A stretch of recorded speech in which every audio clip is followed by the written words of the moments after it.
In this podcast, we unpack trustworthy AI, why it matters, how it shapes products, and practical ways that we can innovate responsibly. And of course, as consumers, it helps us stay informed.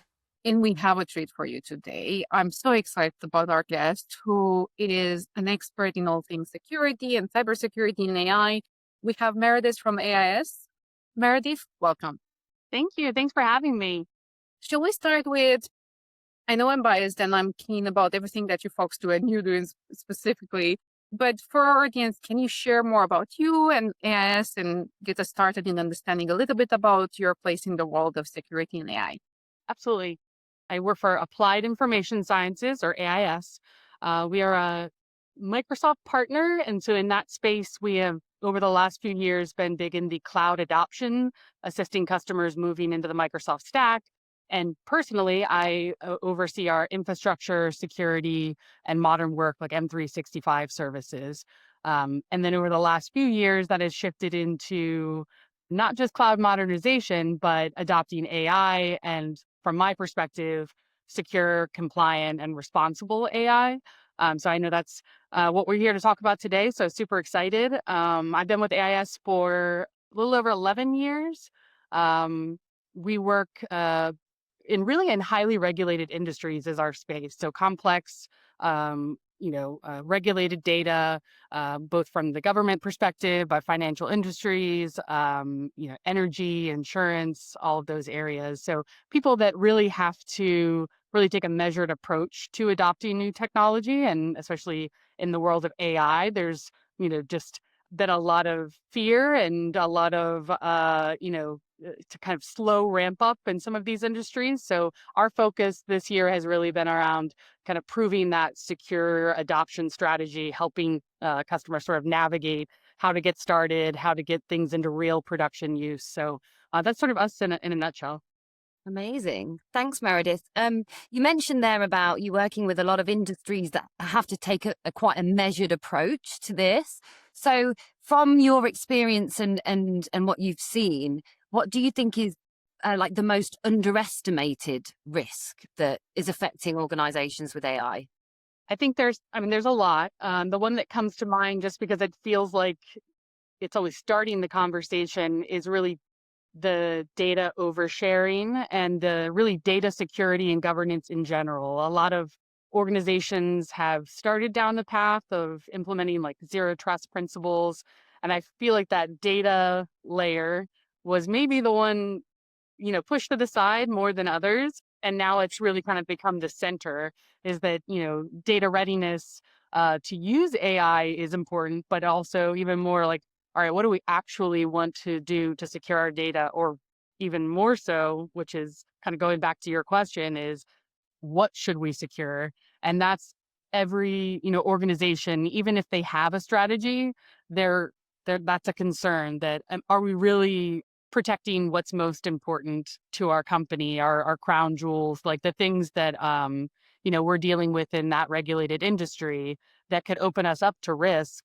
Yeah. And real cost and real reputational damage if they make a misstep. So I would say that one is at the top, very important. And even for those that are prioritizing it, I think just needs to continue to be something to focus on as we, move into additional steps of AI and as things change so quickly and tools are just getting swapped out constantly and they're just a change overload. So kind of keeping a focus on what's most important to protect and that data really being kind of that number one step, I think is, I wouldn't necessarily say underrated, like it's talked about a lot, but I think it needs to continue to be talked about a lot. Like that was the most important one. I almost compare it with baking, and I'll share why. This is a very personal example. When you bake, you have to be very exact, right? You have to have X grams of this and Y grams of this. And you can have the best ingredients in the world. If you're not being concise, if you don't know exactly what goes into it, how much goes into it, your techniques and oven might be perfect, but your outcome is going to be very different. So it's almost going back to the basics of, you can have the best, model, whatever infrastructure on top of it. If you don't sort out your data, you're still going to be in a bit of trouble. And to your point, that trouble can lead to high risk where you have reputational damage. And as we know, it's very hard to recover from things like that. You said something really interesting, and my next question actually touches upon it, but I want to define it. You mentioned zero trust. For those who are not familiar with the concept, can you tell us more about zero trust? Yeah, zero trust is a widely known buzzword, I would say. Most people in a technology field have definitely heard the term zero trust. From a framework perspective, it's really a way to um, not take the traditional sense of security of firewalls and a boundary around an environment. Think about, I gave this example one time talking to a government customer to explain it. If you're going into the Pentagon, there's a lot of security to get in the front door, but they don't just let you go anywhere that you want to once you get in the front door. There's additional checks, every office, everything. That's really the really big concept from a zero trust perspective, is that you're not automatically trusting someone once they get in the front door. There's checks at every level and from a bunch of different perspectives, because you have to assume that someone has breached some of your controls. So there's a lot that goes into that. Without kind of digging into the whole topic, it's focusing on it from a data perspective, from an identity perspective, all these different areas, from devices. And so that kind of comes back to the concern around data security, is that uh, you can focus on one area and have a really great structure of controls, like you said, the best practices on locking things down. And then maybe you have no sense of, if users are just using shadow AI tools out in the public web and dumping all of the sensitive data there, like, how does that help your security posture if they're just doing whatever they want and there's no, block for that happening? And that would be, sort of just one example, but there's always a human way to get around a lot of these controls. Even at the highest security clearance levels, like, it's a constant thing, like the insider risk, whether it's on purpose or not. There's always going to be a way to get around things, and so zero trust is a way to layer a lot of those checks to never assume that one of the other controls is going to be the thing that stops that risk. That there's going to be lots and lots of different angles for it. I was smiling as you're talking about the use of shadow AI because we have had some very public examples of what happens when basically organizations try to stop employees using AI or not providing them with AI-based tools. And the reality is, to your point, people are going to get creative. And if they don't have the tools they need at work, they're going to go elsewhere for those tools. And that brings up a bigger can of worms, because instead of having a controlled environment, one that you can mitigate, one that you can make sure that all the right safeguards are in place for both your organization and your employees, you're putting yourself at risk. And talking into that area of zero trust and the term that has been coined for cybersecurity, if you were to think of that concept, we can call it whatever, we can call it zero trust or something else. What do you think that principle would be in the AI space and in the world that we live in, where generative AI brings its own risk and type of protections that we need to ensure? AI is really just amplifying existing risks and just bringing it at super speed. So I think there is a need to have that foundational layer of security. Zero trust has been around for many years, but I think that's the foundation, right? Like, we have to have those things secure. But then start thinking about it. We're in a different world. Things are people are adversaries are using AI to hack, right? So there's different layers to it, but the underlying issues are already there. So I think us expanding cybersecurity tools to use AI to protect organizations is really the only way to sort of move forward there. So that's a lot of what we're doing as an organization, is helping both from a tooling perspective, tools that are available that kind of give those deep, like, user behavior insights, using AI and machine learning, that maybe we can stop someone from downloading all of their data and emailing it out in Gmail, like, in real time, versus finding out a month later and it being this huge breach that, you have to go and report to all of your organizations. And so even existing tools that are out there could catch that and have an adaptive, block. And so looking at it from that perspective, but then also I think as things continue to change, like new creative ways of risks are gonna come. And so just sort of being flexible and doing things like red teaming exercises and pen testing and all of those things on your most critical areas of your business, I think have become more popular with AI. I think it was more of like a checkbox exercise for requirements before that. Yeah, we have an annual pen test. But now it's more, so many people are asking about, how do you do red teaming, and how are you red teaming your AI agents? And it's really about kind of doing that perspective of, testing every angle to kind of find those cracks as much as you possibly can, and then sort of be responsible in that area. Amazing. It's so interesting and positive that you're seeing that people are taking this seriously, and they are going beyond the checkbox exercise and really thinking more deeply on it, because as you mentioned at the start of that, AI is amplifying the risk and it needs to be taken seriously. With that in mind, obviously there is progress here, but are you still seeing any common assumptions or habits that you think actually these need to change as we move forward into kind of this future wave of AI? Yeah. I think one that sticks out to me that we sort of touched on before is that shadow AI, and the organizations that are saying we're not using AI until we can get it completely perfect. Like that's creating such a ripple effect that, users have AI in their pocket on their phone, so they're going to find a way. And, to be honest, I understand, like I can't go back. I can't, live without all of the tools that I have available to me. So giving them a secure environment to interact that's not, exposing their company to risk, it is required. Like you can't just say we don't use AI. Like that's not going to happen. You're automatically creating risk. So to me, that's a big one. Also, I read an article, I think it was Asaka or a different publication, saying that most organizations, like I think 80%, don't have an AI policy. So Wow. users don't know what they are and aren't allowed to do.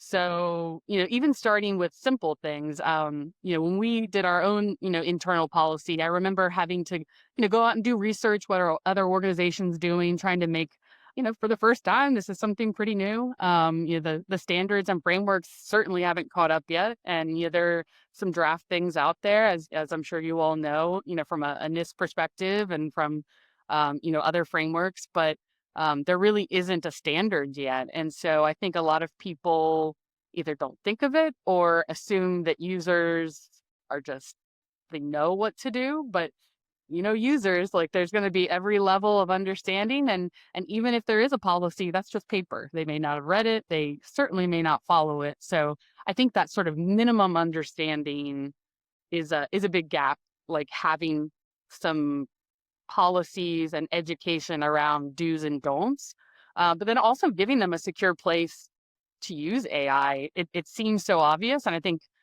it's moving forward, but there are so many organizations that just sort of took a "we're not doing it yet" approach, and I think Yeah. that's just so risky.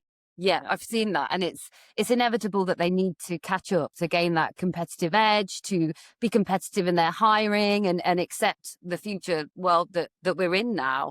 So no, yeah, I've seen that too. You mentioned then about the need for policies and to kind of protect what is going on at the user base. Where do you think the responsibility lies within an organization to set these standards?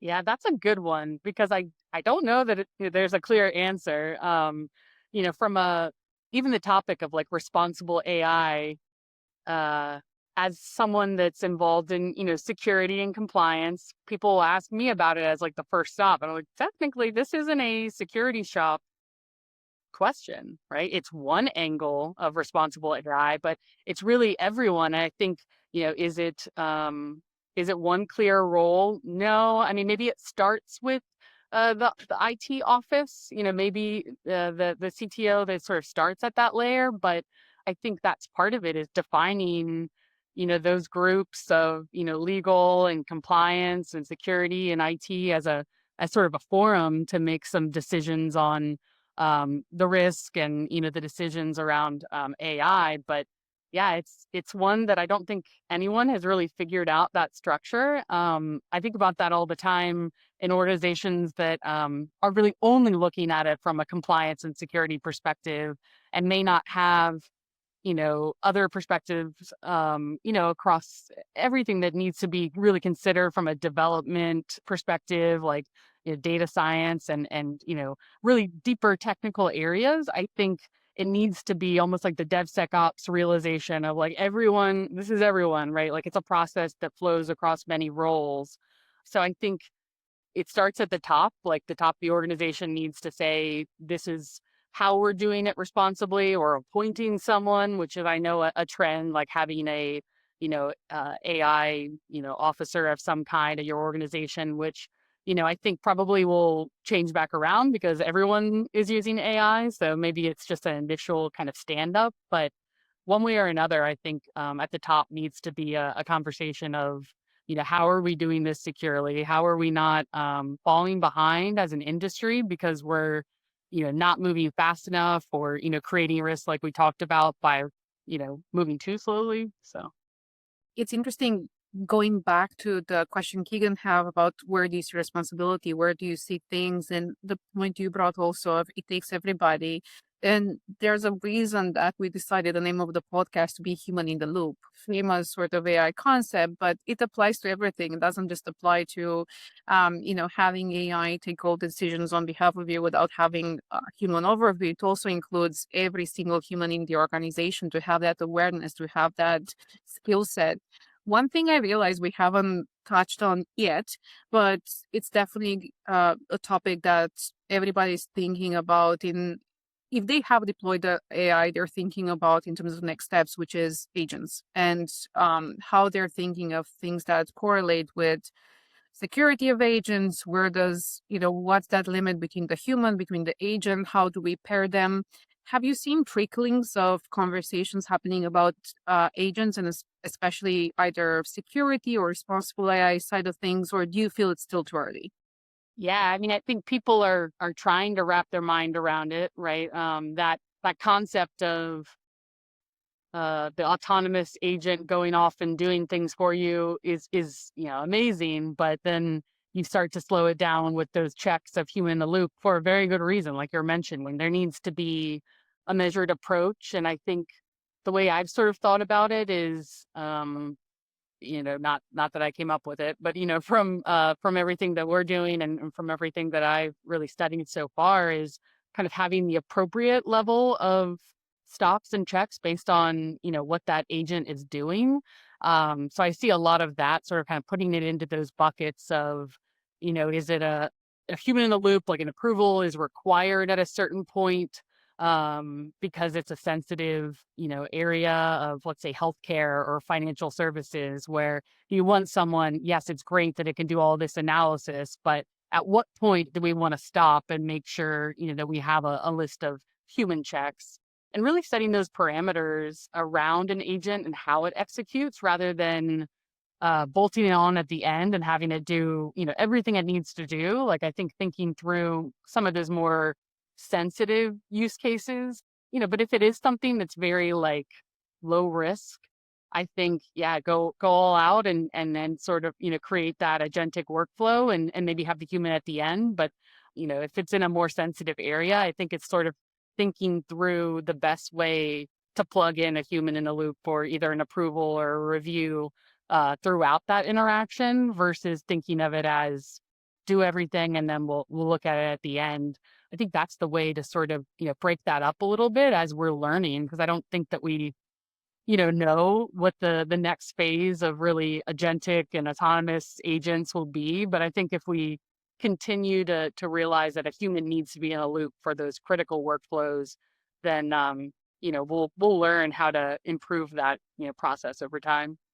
Thank you. That was a great answer. And I've seen it a lot myself, sort of utilizing AI to get you so far, but then actually shaping what those outputs are and re-inputting into AI where you need it to go next, and critically, making sure that the things that need the final approval, get that before they go out and potentially cause a lot of damage, in different ways. And we talk a lot about responsible AI. So looking at, fairness, equality, and, all of the core pillars across, how we need to govern AI in the way to make sure that it is ethical and unbiased and that sort of thing. What's your perspective on responsible AI and how we can, achieve that through the programs of work that we're putting out there? Yeah, I mean, I think that's an area that, kind of going back to like saying that it's the security team's responsibility, to me stuck out as an area that they're not equipped to do, right? Like that's not really part of how we think about security, or even really compliance unless you're part of like a legal compliance team. So I think that is an area that sort of emerged as all of a sudden people need to think through, like, how do we talk about communication compliance? What do we allow users, like even from a tracking perspective? We help organizations use tools like Purview for, communication compliance around, language that they're using throughout the organization. But I think that's super underutilized. Not many organizations outside of the EU kind of focus on that, right? But in the US, I don't know that there are a lot of organizations that have focused on that in the past, but I think it's very tied to this conversation because it starts getting you thinking about, okay, in our world and in our industry, what is an example of risk if, there is bias as part of this, and sort of, taking a real look at what that would be. But, it's also about the technology that you're choosing, like what technology has options for you to kind of get that visibility. And I think it starts there because you may not know all the answers. But having a tool that can give visibility into setting, hey, is this some risky, behavior of language, or, bias checks and other things. You may not know all the answers at first of how to implement that for, really it sort of opened a can of worms that I don't think anyone was prepared for. It wasn't something that outside of maybe, Google and like some of these larger, kind of surfacing things, or YouTube and other areas. Now it's at like everyone's level that you need to understand that. Whereas before it was kind of like, oh, these search engines and other areas, need to focus on this. But I think, yeah, I think a lot's going to change there. People ask the question. I don't think, outside of, from our perspective, a lot of it is the sort of from a tooling perspective, how can we help them understand it? How can we look at their industry and their areas of risk from if something was to be biased in one way or the other? But then I think there's a lot of ways from a legal perspective that you could look at it to protect your organization, outside of that. So I think it's an interesting kind of shared responsibility to continue to develop that, because I don't think there's a clear answer to how anyone's really approaching that. Everyone's trying different things, but I think there's a lot of progress that still needs to be made there. I think I hugely agree with you. I think there's so much that is shared responsibility because, as we kind of said at the start of this, AI is a tools that everybody is using, whether we choose to give them access or not. They're going to have it on their phones and they're going to be experimenting with it. So based on the fact that it is so widespread in an organization, the responsibility needs to be also widespread to account for all those different users and different ways of using the technology. I think it's a really great point.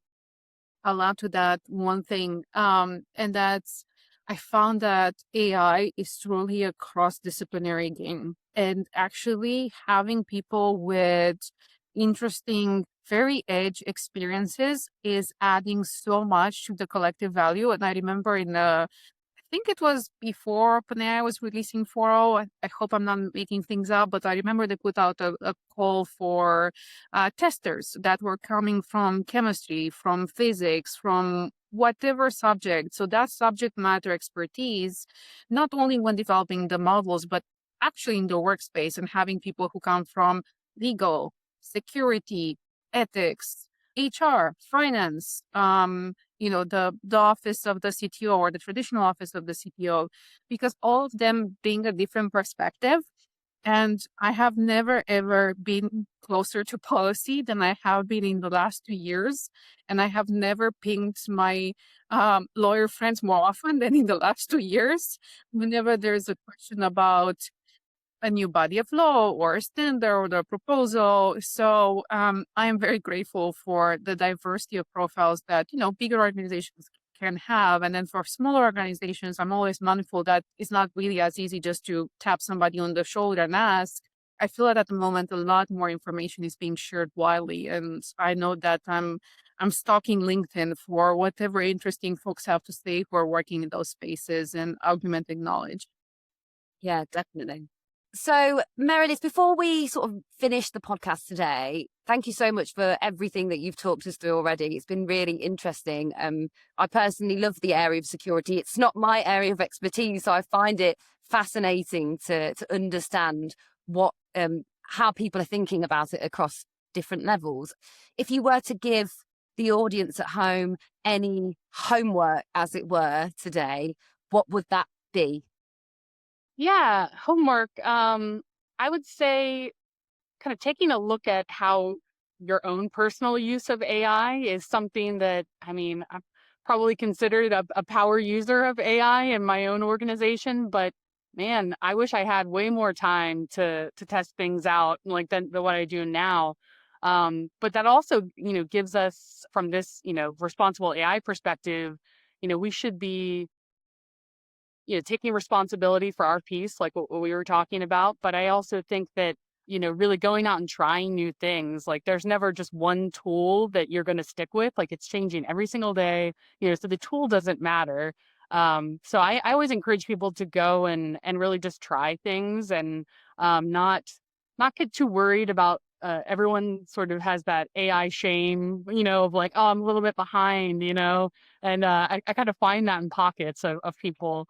But that's, it's sort of like a super exciting time, right, for us to be able to do all kinds of things.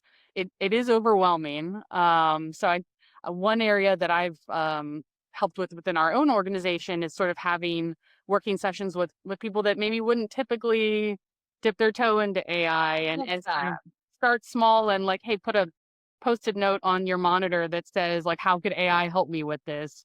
And really, like, sometimes you get some of the coolest stories from someone that wouldn't typically use AI just in sort of their day-to-day work. So to me, that's important, like trying something new every day, because you can stumble on something that could really like just take you to the next level from a personal perspective or solve a problem. So that's sort of like a selfish view of it. Like I'm just trying to find ways to have more time in my day and have more balance. Taking that mental load off of you. So I think everyone can take advantage of that. It's not like a tech thing. It's not like someone's going to go develop you a tool. Like even just using anything that's existing and trying new things. And just to kind of close that, I would say the last part is I feel like people think that they need to be taught how to use it, and really just having that curiosity of some kind to just try things out. Like, who cares if you're not using it as well as others? Like, just trying things out and making progress. That's sort of my perspective. I love that perspective. And there was a recent Microsoft study that went out in terms of AI adoption across the world. Most people have not started yet adopting AI, so people are not behind. It's part of the cycle. It's part of the process. It takes time to adopt new technologies. And to your point, try different things. Those tools might change over time, but being able to experiment in small ways is so important. Meredith, as always, it's a complete pleasure. I always learn when I'm speaking with you. So thank you for sharing your knowledge and your expertise. We really are very grateful for your time. And folks, that's a wrap on today's episode of Human in the Loop. We're going to be back next month for more, where we're going to talk about everything AI, from developing or scaling. Until then, stay curious, stay critical, and above all, stay in the loop.